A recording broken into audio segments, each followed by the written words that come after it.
আপনারা যে ভাতটা খাচ্ছেন, এই যে বাবা সাদা ভাত খাইছেন না আপনি? আচ্ছা, তো সাদা ভাত মানে কি? এটা খুব গুরুত্বপূর্ণ।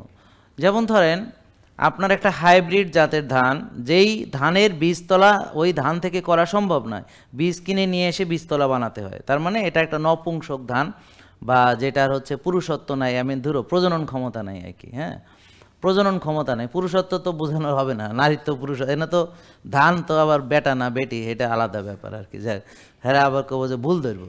তো এখন এটার হলো প্রজনন ক্ষমতা নাই, বুঝছো? ওই যে মানে বীজটা, তার মানে ওই সাইল, সেটাকে আবার কেমিক্যাল ফার্টিলাইজার পেস্টিসাইড দিয়ে কি করা হয়েছে, তৈরি করা হয়েছে। আর হাইব্রিড জাত মানে জাতেও বেজাত আর কি, বুঝছো, জন্ম খারাপ।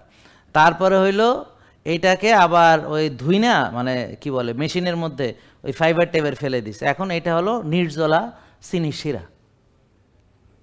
তাহলে এই খাবারটা একে তো সুগার স্পাইক করবে এক, আরেকটা হলো কি করবে, ইনফ্লামেশন করবে, আর নেকেট সুগার হয়ে যাবে। কেন?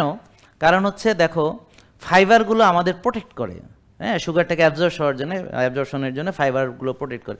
কিন্তু এখন যখন ফাইবার তুমি ফেলে দিলা, তখন কি হবে, একেবারে নির্জলা তুমি নেকেট কার্বস খাচ্ছ, একেবারে চিনি শিরার মতো। আন্ডারস্ট্যান্ড? আরেকটা সমস্যা আছে, যেমন মাছ বা মাংস, এগুলো হচ্ছে অ্যাসিডিক ফুড। তার সঙ্গে যখন তুমি ভাত খাবা, ভাতও কিন্তু অ্যাসিডিক, আর সবজি হচ্ছে অ্যালকালাইন। আন্ডারস্ট্যান্ড? তা এখন যদি তুমি ভিনেগার খাও, সবজি খাও, তার সঙ্গে যদি মাছ খাও, তাহলে দুটো প্রবলেম তুমি সলভ করে ফেলছো। এক হচ্ছে সুগার স্পাইকও হচ্ছে না, আর একটা হলো যে তোমার ইনফ্লামেশন হচ্ছে না, আর অ্যাসিডিক হচ্ছে না বডি। আন্ডারস্টুড? তার মানে ব্যালেন্স হয়ে যাচ্ছে, আর চিবিয়ে চিবিয়ে চিবিয়ে চিবিয়ে খেতে হবে। জেকে লাইফস্টাইল, ওষুধ মুক্ত সুস্থ জীবন।